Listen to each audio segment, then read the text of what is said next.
পুরুলিয়ার তো অনেক জায়গায় আপনারা ঘুরেছেন, কিন্তু পুরুলিয়ার নৈনিতাল কি আপনারা ঘুরেছেন, যেখানে চারিদিকে পাহাড়, মাঝে সুবিশাল জলরাশির এক নৈসর্গিক দৃশ্য দেখতে পাওয়া যায়। আজ আপনাদের সেই জায়গাতেই নিয়ে যাব। তার সঙ্গে যাব বিখ্যাত মুখোশ গ্রাম চড়িদা। আর অযোধ্যা পাহাড়ের সম্পূর্ণ সার্কিট কাভার করব ধাপে ধাপে। সবচেয়ে বড় কথা, 2 দিন 2 রাত্রের একটি দারুণ ট্রিপ প্ল্যান শেয়ার করব, যেখানে যাতায়াত, থাকার স্থান এবং মোট খরচের হিসাব সব কিছুই একদম বাজেট ফ্রেন্ডলি। তাই ভিডিওটি শেষ পর্যন্ত দেখুন, কারণ এই ট্রিপ প্ল্যানটি আপনার পরবর্তী উইকেন্ড ভ্রমণের জন্য হতে পারে পারফেক্ট গাইড। আমি অভিজিৎ, আর আপনারা দেখছেন এক্সপ্লোর উইথ অভি। তাহলে চলুন শুরু করা যাক পুরুলিয়ার নৈনিতালের সফর। আবারও একটা নতুন উইকেন্ডে সকাল সকাল নিজেদের গাড়ি করেই আমরা বেরিয়ে পড়েছি পুরুলিয়াকে এক নতুনভাবে এক্সপ্লোর করার জন্য। তো এবারে যাচ্ছি পুরুলিয়ার নৈনিতাল, এবং তার সঙ্গে থাকছে অযোধ্যা পাহাড়ের পুরো সার্কিট। কোথায় থাকবেন, কিভাবে সহজে ঘুরবেন, সমস্ত ডিটেলস এই ভিডিওতে থাকবে।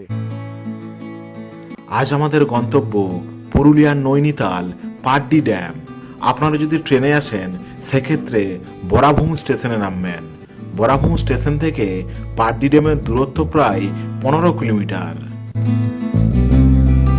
বরাভূম স্টেশন থেকে নিচের নাম্বারে ফোন করে আপনি গাড়ি পেয়ে যাবেন, তাই আগে থেকে বুক করে রাখবেন। বরাভূম স্টেশন থেকে বাঘমুন্ডি পুরুলিয়া রোডে কিছুটা যাওয়ার পর বাঁশিডি গ্রাম থেকে ডান দিকে কিছুটা গেলেই পাড্ডি ড্যাম।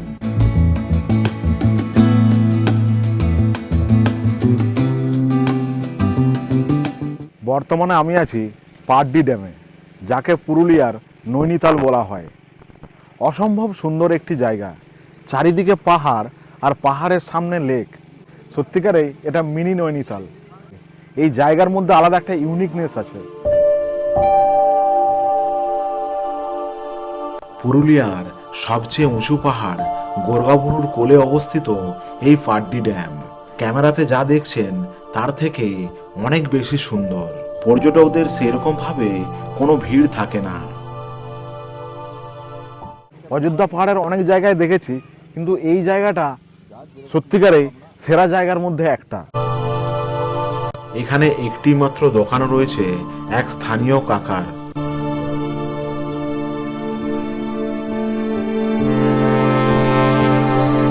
পাহাড়টার নাম কি? এটা হচ্ছে গোরগাবুরু।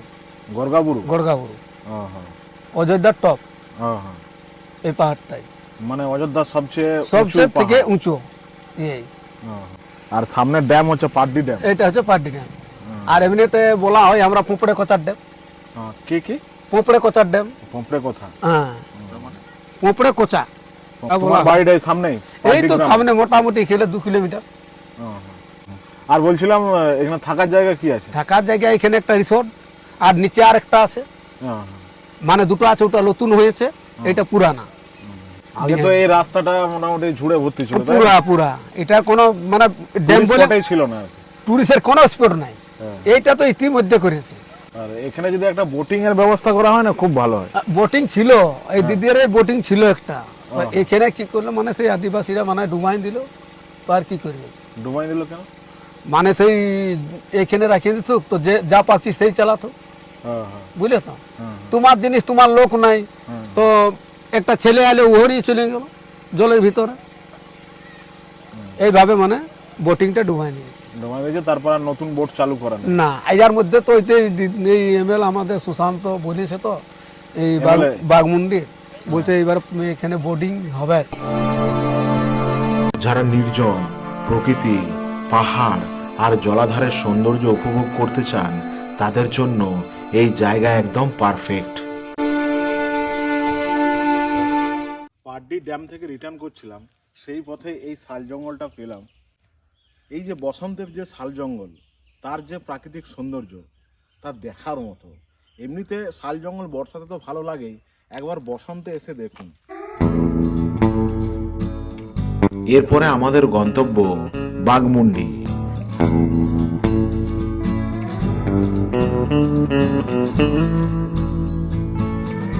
বাঘমুন্ডির গোসাইডি মোড়ে টুরগা ড্যামের পাশেই নিউ সোনারতরী গেস্ট হাউস আমরা বুকিং করেছিলাম। একদম বাজেট ফ্রেন্ডলি এবং কাপেল ফ্রেন্ডলি একটা গেস্ট হাউস। রিসেপশনে অ্যাস্থেটিক একটা ভাইব আছে। রুমটা ঠিকঠাক, পরিষ্কার পরিচ্ছন্ন, বাথরুমটাও নিট অ্যান্ড ক্লিন। জানলা খুললেই টুরগা ড্যামের কিছুটা দেখতে পাওয়া যায়। এইটা ব্যালকনি। গেস্ট হাউসে দুপুরে লাঞ্চ করে বিকেলে বেরিয়ে পড়েছিলাম পুরুলিয়ার বিখ্যাত মুখোশ গ্রাম চড়িদার উদ্দেশ্যে।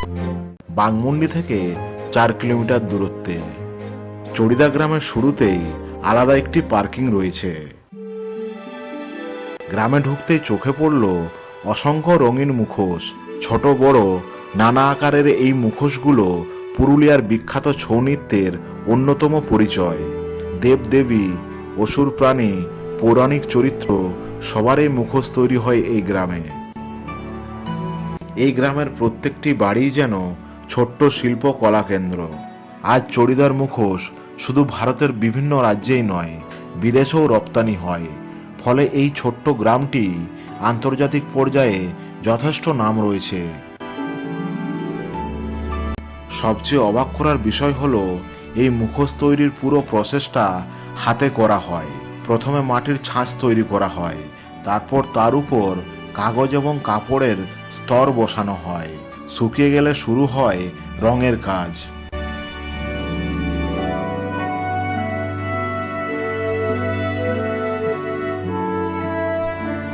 এটা এক দাদুর দোকান।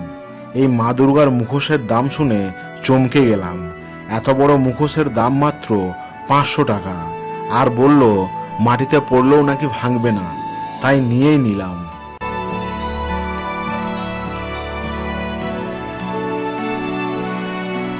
এখানে মহিলাদের বিভিন্ন অলংকারের দোকানও রয়েছে, যেটা একদমই কম টাকায়। আমরা এই ফ্রিজ ম্যাগনেটটা নিলাম স্মৃতির জন্য। দাদা, আপনার নামটা কি? আমার নাম অজয় সূত্রধর। তো এই চড়িদা গ্রামের নাম মুখোশ গ্রাম কেন হয়? আসলে মুখোশ গ্রাম আমরা নামটা দিই না, মানে যত পর্যটক আসে তো তারা সেই মুখোশ মুখোশ মুখোশ দেখে দেখে ওদের মুখে একটা মানে প্রবাদের মতন এসেছিল যে মুখোশ, এটা তো মুখোশ গ্রাম, এইভাবে মুখোশ গ্রাম নামটা এসেছে। হ্যাঁ, বুঝতে পেরেছি। আর অ্যাকচুয়ালি এই গ্রামটার নাম চড়িদা। ওহো, তো আপনি মোটামুটি কতদিন ধরে এই কাজ করছেন? আমি তো মানে যখন ক্লাস 4-5-এ পড়তাম বাবার সাথে। ওহো, মানে ছোটবেলা থেকেই বাবার পারিবারিক সূত্রে আর কি চলে আসছে এটা পুরো। ও, মানে এইভাবে কাজ শেখা? এইভাবেই শিখা। ওহো, বাবা যেটুকু ওরা করতো আমরাও করতাম ওহো, এইভাবে, মানে অটোমেটিকলি হাতের কাজটা চলে এসেছে তারপর। আর মানুষ যদি ছৌ নাচ এখানে দেখতে আসে, মানে কখন দেখতে আসলে ভালো হবে? আসলে ছৌ নাচটা এমন একটা জিনিস, মানে আপনি চাইলেন ওটা তো আর হবে না, কারণ না, কোনো একটা বিশেষ দিনে হয়তো হয় সেইটা। যেমন যেমন এই শিব চতুর্দশীতে হয়, তারপরে শিবের গাজনে হয় চৈত সংক্রান্তিতে। মানে চৈত সংক্রান্তি এলে আপনি দেখতে পাবেন। এই মেনলি মুখোশগুলো মানে কি মেটেরিয়ালস দিয়ে তৈরি হচ্ছে? এটা আছে আপনার কাগজ, কাপড়, সুতির কাপড়, আর দোআঁশ মাটি, এঁটেল মাটি, আর এই কাগজ কাপড়, আর হলো ময়দা, আঠাটা। এখানে এলে আপনি শুধু মুখোশ দেখবেন না, দেখবেন শিল্পীদের স্বপ্ন, পরিশ্রম, এখানকার লোকসংস্কৃতি আর কয়েক প্রজন্ম ধরে বয়ে চলা এক ঐতিহ্যের গল্প। Good morning. আজ আমরা ঘুরব অযোধ্যা পাহাড়ের সবচেয়ে সুন্দর এবং জনপ্রিয় কয়েকটি স্পট ধাপে ধাপে। তো সকাল সকাল আমরা চলে এসেছি অযোধ্যা পাহাড়ের প্রথম টুরিস্ট স্পট টুরগা ড্যামে। এই টুরগা ড্যাম একদম অযোধ্যা পাহাড়ের পদদেশে। ড্যাম আর পাহাড়ের মিশ্রণে এক অপূর্ব প্রাকৃতিক সৌন্দর্যের সৃষ্টি করেছে। এই জায়গাটায় আবার গ্রীষ্মকালে হয়ে ওঠে পুরুলিয়ার পেহেলগাঁও, কারণ গ্রীষ্মকালে এই জল শুকিয়ে যায় এবং চারিদিকে সবুজে সবুজ হয়ে ওঠে, দেখতে যেটা অনেকটা কাশ্মীরের পেহেলগাঁওর মতো, তাই একে পুরুলিয়ার পেহেলগাঁও বলে। চারিদিকে পাহাড়, ঘন জঙ্গল আর বিশাল জলাধার, সব মিলিয়ে জায়গাটা এক কথায় অসাধারণ। সকালে এখানকার পরিবেশ বেশ শান্ত এবং মনোরম। এই ড্যাম থেকেই আশেপাশের এরিয়ার জল সরবরাহ করা হয়।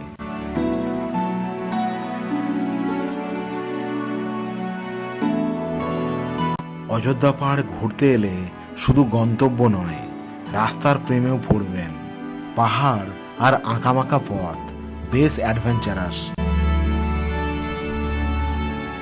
টুরগা ড্যামের খানিকটা উপরে রয়েছে টুরগা ওয়াটারফলস।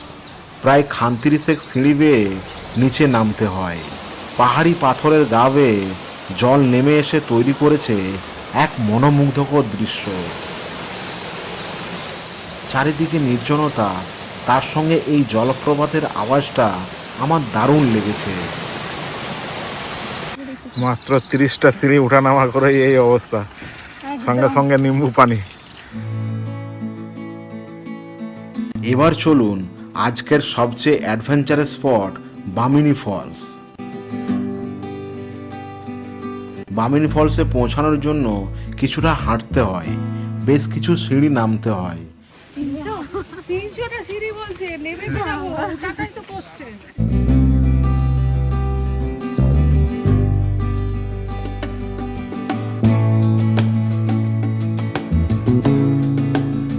কিছুটা নামার পর ওয়াটারফলসের একটা ভিউ পয়েন্ট আছে, কিন্তু এই ওয়াটারফলসের বিশালতা বুঝতে গেলে অবশ্যই নিচে নামতে হবে।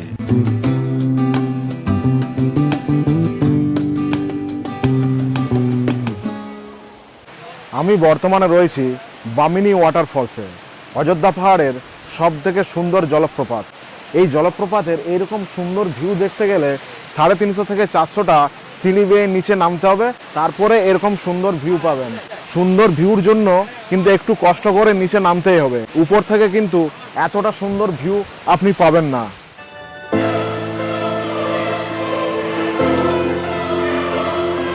বামিনী ফলসের বিশেষত্ব হলো এই বহুস্তর বিশিষ্ট ক্যাসকেড বা ধাপ ধাপ করে প্রায় 150 ফুটেরও বেশি উচ্চতা থেকে পাহাড়ি পাথরের গা বেয়ে নেমে আসা জলপ্রবাহ।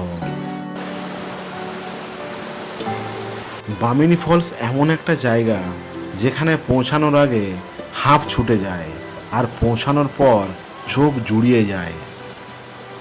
অনেকেই উপর পর্যন্ত যায়। বামিনী ফলসের জল চলে যায় একদম লোয়ার ড্যামে।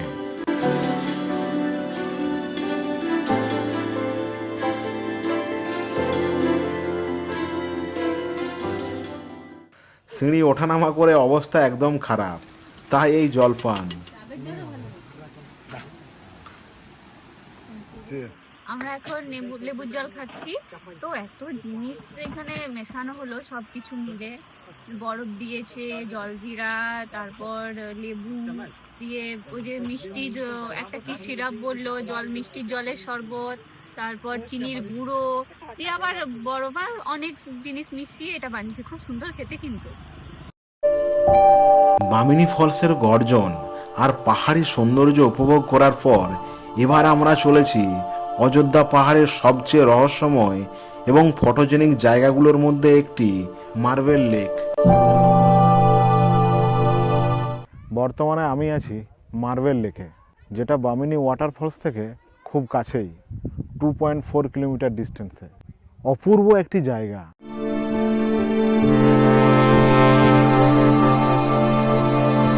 শুনে ভাববেন এখানে হয়তো মার্বেল পাথর পাওয়া যায়, কিন্তু আসলে তা নয়। অ্যাকচুয়ালি এখানে আগে পাথরের খাদান ছিল, পরবর্তীকালে বৃষ্টির জল জমে এরকম একটা লেকে পরিণত হয়েছে। চারিদিকে পাহাড় আর পাথরের মধ্যে এই জায়গাটা। প্রকৃতির নয়, মানুষের ফেলে যাওয়া এক খনি, আজ সেটাই অযোধ্যা পাহাড়ের আকর্ষণ। এটাই মার্বেল লেকের ম্যাজিক। অযোধ্যা পাহাড় হিলটপে প্রচুর হোটেল, হোমস্টে এবং রিসর্ট রয়েছে।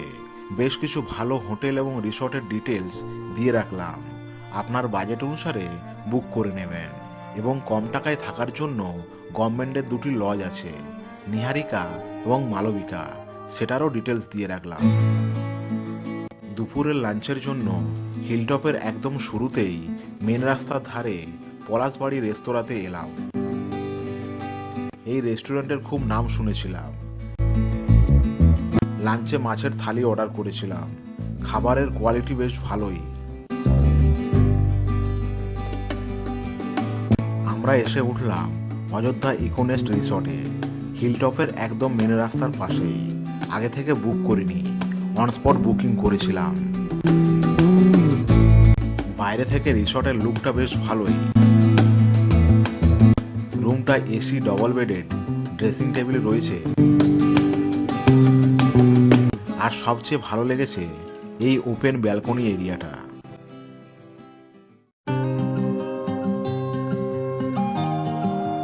বিকেলে বেরিয়ে পড়েছিলাম আফার ড্যাম দেখতে।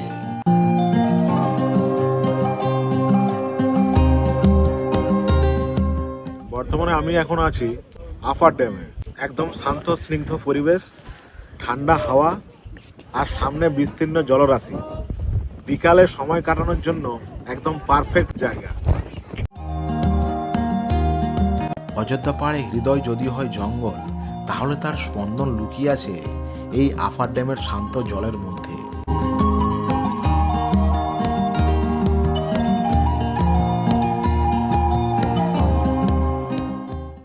ঠান্ডা ঠান্ডা হাওয়া আর লেমন টি পুরো জমে ক্ষীর। সন্ধেবেলায় আবার আমরা রিসর্টে ফিরে এসেছিলাম।